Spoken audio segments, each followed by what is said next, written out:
At the moment Mara discovered the nearly frozen stranger bleeding onto the untouched snow of her land, she was completely unaware that the earth under her modest cabin held a hidden mystery. This secret had been hidden away since the chaotic times of the initial gold rush. She had no clue that rescuing him would open an underground maze containing riches so immense they could overthrow entire regimes. Neither did she foresee that this would cause the devil to show up at her door. To witness how a solitary widow confronts a whole army to protect an unknown man, be sure to subscribe immediately to this channel. The winter season of 1883 settled onto the valley similar to a thick, smothering blanket, encasing the world in a deep stillness that seemed like the calm before a shriek. Mara resided right in the heart of this white emptiness, her life shaped by the routine of staying alive and the persistent pain of sorrow that had never diminished over time. Perched on a knoll that provided a view of the dangerous mountain pass, her cabin was a robust building made of roughly cut wood and rock, cut off from the closest settlement by 20 miles of twisting and hazardous trails now blocked.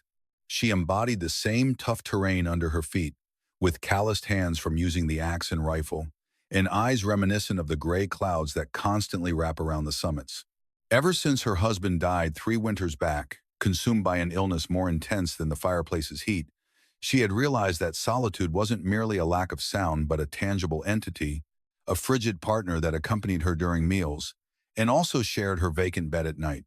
The daylight hours were brief, severely freezing, and packed with endless tasks needed to prevent the cold from taking her.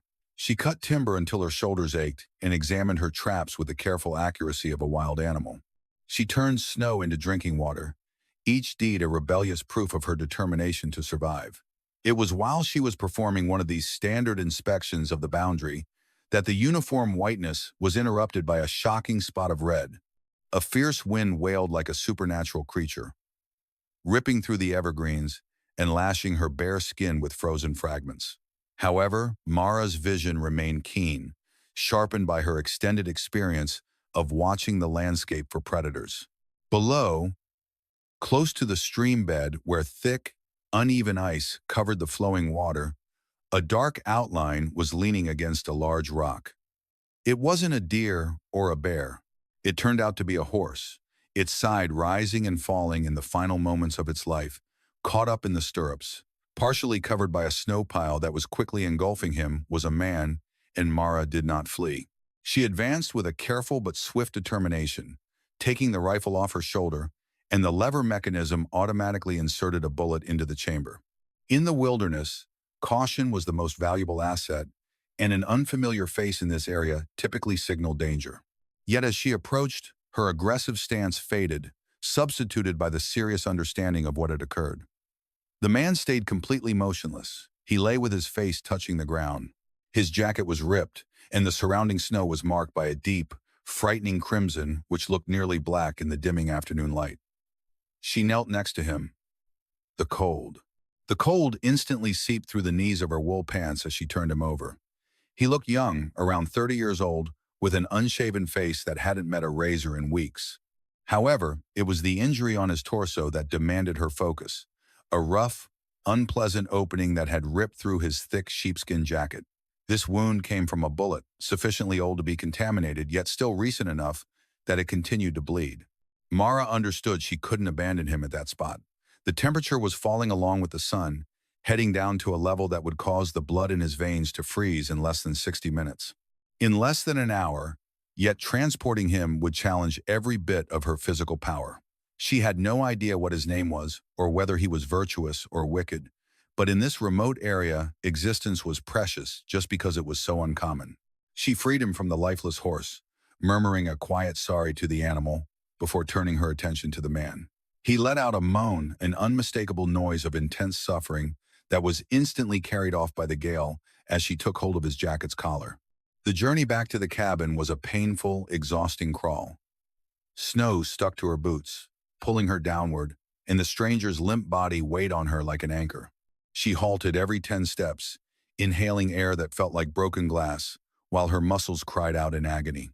The wind slammed into them, attempting to shove them backward, seeking to take both of them for the mountain. Mara's determination was tougher than the granite hidden under the snow. She dragged him not from compassion, but from a fierce resolve to not let winter triumph. She booted the cabin door open and pulled him onto the uneven floorboards. By the fireplace, her lungs seared and her hands shook so hard she could scarcely secure the door against the blizzard. After locking it, the cabin's quiet returned, yet things had changed permanently. The safe haven had been violated. Mara removed the stranger's coat, which was frozen and soaked in blood, and she sucked in a sharp breath at the injury. The bullet had struck low on the left, probably avoiding vital organs, but shredding muscle and scraping against a rib. The wound was rough, badly cauterized and torn open again by movement. She handled it with the precision of a battlefield medic, a skill she learned not through formal training, but out of the demands of living on the frontier. The closest doctor was a 3-day journey by horse. She built up the fire until it blazed high, making shadows flicker on the timber walls, and put a pot of water on to heat. She took a jar of willow bark and a unique amber bottle of raw alcohol from her pantry. The man was still unconscious, with weak, irregular breaths, and his skin was pale and damp when touched. Despite the fatigue gnawing at her thoughts, her hands remained steady as she cleaned the injury. While sewing up the ripped skin with a needle she had sterilized in the flames, she studied his face. He didn't resemble the crude wanderers who sometimes came by. His hands, even though dirty, lacked the calluses from plowing or using a pickaxe. His features had a gentleness, a fragility that seemed odd in this tough, merciless region. Who was he, really? Also, who would have shot him and abandoned him for the wolves? As darkness arrived, the blizzard outside grew stronger, the wind hitting the cabin like a solid punch. The wooden beams moaned under the attack, a sound she normally found soothing but which now made her anxious. She resolved to refer to the man as the stranger until he could tell her his name. He was lying on the rug by the fire, wrapped in her extra blankets. Mara sat in her rocking chair, a rifle resting on her lap as she kept an eye on him. She got no sleep. The rush from the rescue had worn off, leaving her acutely tense. Each crackle of the fire resembled a gunshot, and every draft blew like someone walking on the porch. Just after midnight, the man moved, his eyes opened partially, glazed from fever and agony, and they scanned the space frantically. Before they focused on her, he attempted to rise, but pain forced him down, and a hiss came from his dry lips. "Take it easy," Mara said, her tone hoarse from lack of speaking. "You've bled a lot. Moving now will break the sutures." He gazed at her intently, his eyes revealing a scared but sharp mind. "The map," he croaked, his voice almost inaudible. "Was it taken?" Mara asked, a frown crossing her face as she leaned in. "There's no one else here. I discovered you in the snow, all by yourself." A look of relief crossed his features, but it was immediately replaced by fresh terror. "It must be hidden. It's essential," he muttered, his fingers clumsily searching the inner pocket of his tattered vest that rested on the table. "Should they discover it, neither of us will survive." Mara stood and grabbed the vest. What lay inside the concealed compartment, stitched within the lining, wasn't a paper map. It was a thick, folded sheet of leather, old and brittle. She gently opened it. This wasn't a surface map. Instead, it was a diagram sketched with ink that had turned brownish, illustrating an intricate system of tunnels and vertical passages. Her attention, however, was drawn not to the depiction, but to the emblem embossed in the corner. That symbol was familiar from the tales elderly miners whispered about at the trading post. That was the emblem of the mysterious group that disappeared following the Civil War, said to have stockpiled the riches of a collapsing country. "What does this mean?" she inquired, turning to look at him. "This is what unlocks the passage directly below us," he murmured, struggling to remain awake. His eyes then rolled upward, and he drifted back into a feverish slumber. In the faint illumination, Mara held the weighty leather map. It dawned on her that the earth underfoot wasn't merely dirt and stone. It served as a roof over an entirely different world. This realization troubled Mara during the lengthy, dark, early morning hours. The idea that her dwelling, a refuge of sorrow and resilience, rested above something artificial and concealed, left her feeling bewildered. She was familiar with the mountain's past. She knew of the deserted mines scarring the terrain like wounds, relics of men who excavated for silver, but uncovered nothing but hopelessness. However, the diagram in her possession was unlike any mine layout. It depicted a strong room. The lines were exact, structural, pointing to strengthened braces, air ducts, and a vast central hall of enormous size. The leather featured reference points such as the Eastern Twin Summits and the River Bend. Based on these, the entry point wasn't far off in the hills. It lay right beneath the base of her log house. More precisely, the drawing indicated the underground storage room. Mara glanced at the hatch in the corner, which at that moment was concealed beneath a thick braided carpet and several boxes. For 3 years, she had utilized that cellar to keep potatoes, turnips, and cured venison. It was a moist, dirt-lined cavity only 6 feet deep, its sides composed of compacted soil and rocks. Never had she observed any door, corridor, or sign that indicated it was more than just a hole in the earth. Her curiosity, a perilous trait in the wilderness, started to overpower her wariness. With the unknown man named Julian, that was the name embroidered on his jacket collar, still unconscious but steady, Mara ignited a kerosene lamp. The warm glow drove away the darkness as she shifted the boxes and yanked away the carpet. The hatch was thick oak, warped from the moisture of the underground. She lifted it upward, the hinges screeching in resistance, and climbed down the unstable wooden ladder. Below, the air was chillier, carrying scents of dirt and tuber crops. She raised the lantern, its radiance covering the usual racks filled with containers and bags. It appeared exactly as she had always remembered, merely a cellar. She experienced a silly twinge of letdown blended with reassurance. Maybe the fellow was hallucinating and the chart was counterfeit or misinterpreted. She began to exit, her footwear scraping along the lower shelf of a large, independent shelf made of sturdy pine boards that stored her winter supplies. As she rotated, the lantern glow revealed a current of air. The movement was barely noticeable, a slight dance of the flame, yet it indicated airflow originating from beyond the shelf. Mara put the lantern down on a barrel and gripped the shelving unit. Though the unit was loaded with jars and extremely heavy, the thrill of the unknown lent her extra power. She pressed her shoulder against the wood and shoved. Initially, it refused to move. She clenched her jaw, planted her feet firmly on the ground, and pushed with all her might.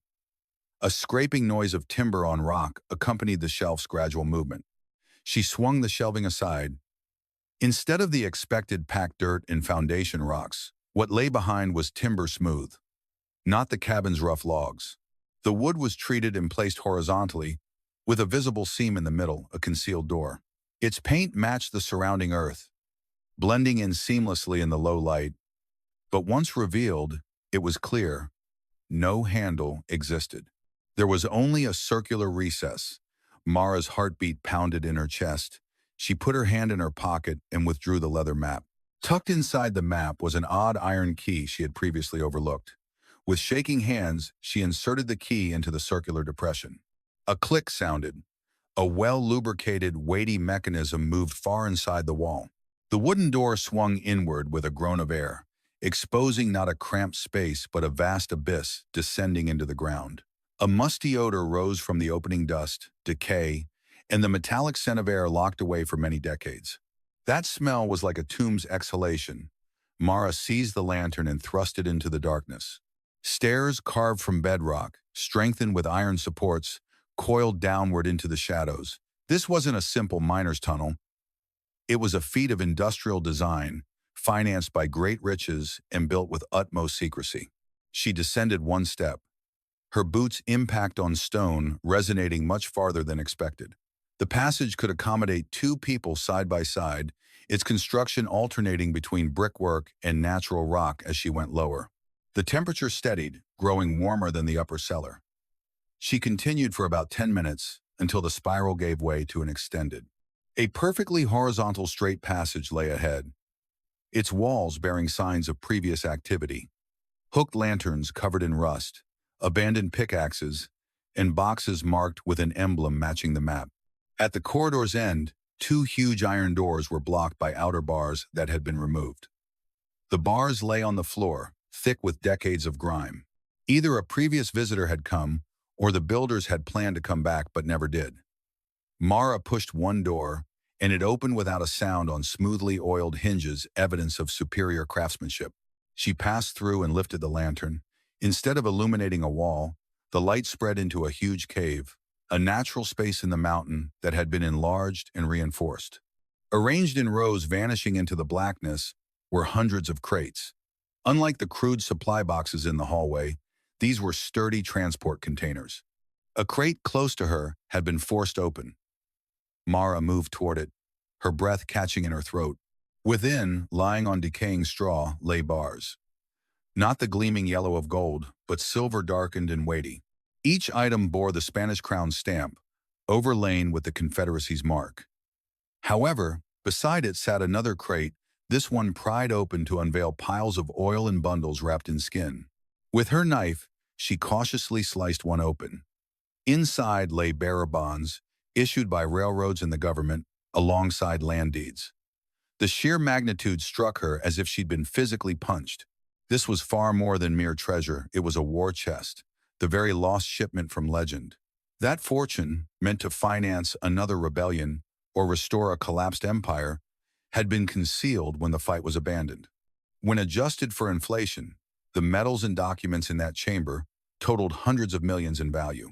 That sum could purchase the whole region, erect towns, raise forces, and it had lain just 50 feet beneath her feet, all while she went hungry, while she shivered, while she grieved for a husband lost because medical care was beyond their means.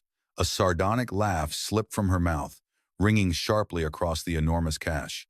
The irony felt overwhelming. Here she was, positioned at the heart of an empire of riches. But at this moment, the peril she faced eclipsed any danger from the blizzard. "You've discovered it," a voice called out from the tunnel's entrance behind her. Mara whirled, raising the rifle, but eased its aim as she spotted Julian propped against the doorframe. He was ashen, drenched in sweat, staying erect purely through determination while gripping his side. Fear had propelled him to descend the ladder and hobble along the tunnel. "I warned you," he gasped, gazing at the towering piles of crates, his expression a blend of wonder and dread. "The passage the Baron knows of its existence, and he possesses the remaining part of the map. He's been pursuing me for 3 weeks." Julian lurched ahead, his legs collapsing beneath him, and Mara grabbed him just before he struck the rock floor. "Who is this, Baron?" she inquired. As she held him up, Julian stared at her with widened eyes. "He's the one who paid the gunman who wounded me. He controls the criminal organization, and he believes this treasure is rightfully his.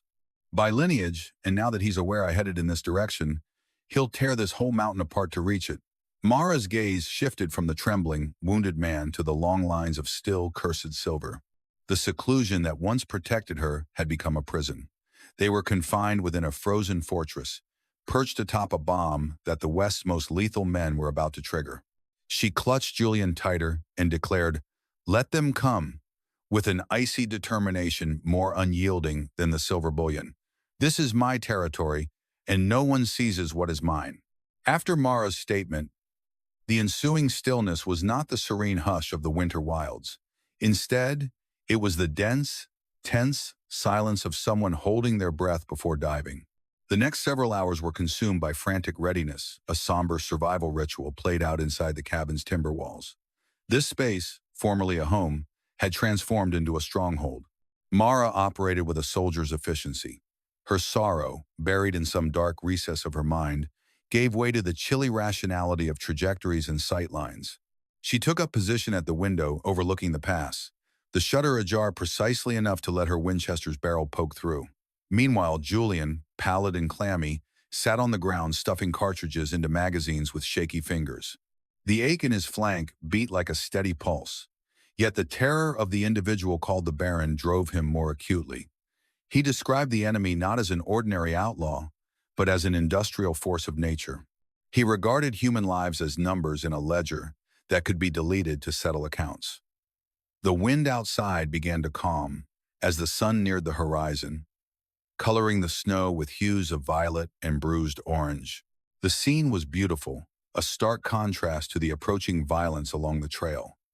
Mara's eyes watered as she squinted at the tree line until she finally noticed a break in the calm. A twig broke without any breeze, and breath vapor appeared from behind a rock. "They've arrived." "They won't hurry in," Julian murmured, interpreting Mara's tense posture. "The Baron dislikes chaos. He'd rather talk than kill. Just as he spoke, a voice echoed from the forest edge, carried by the valley's natural amplification.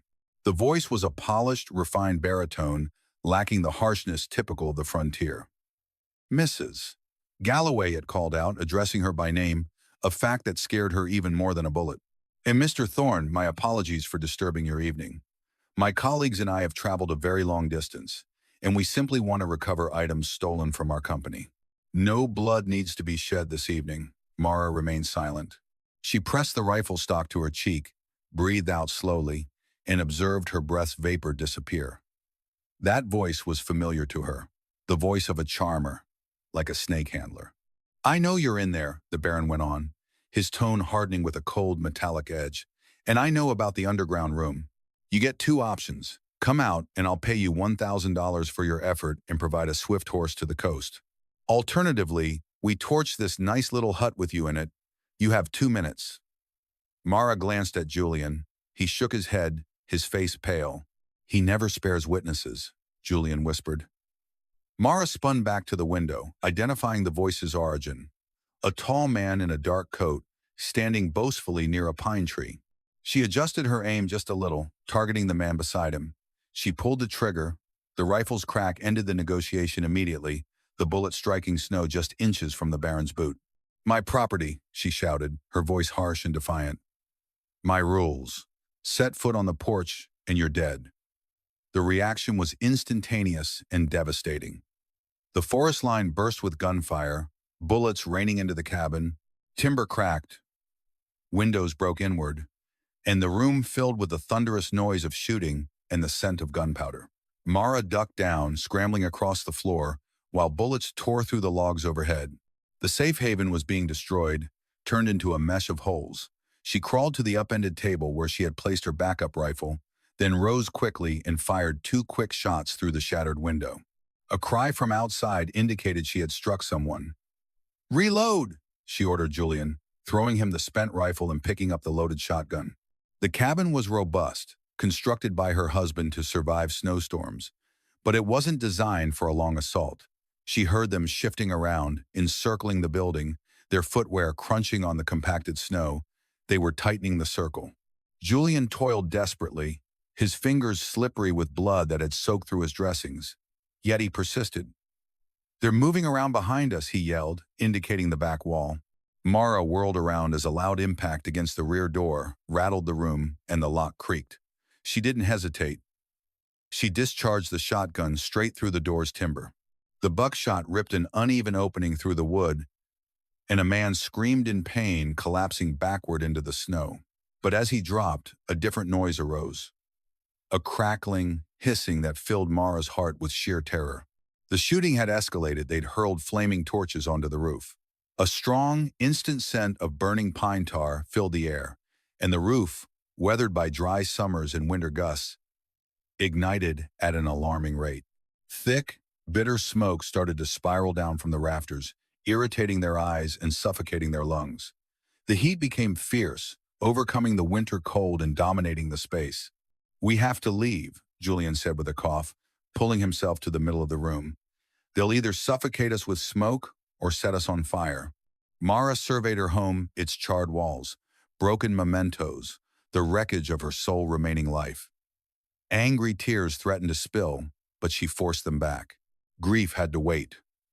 "To the cellar," she ordered, snatching the lantern from her ammunition belt. "Move now."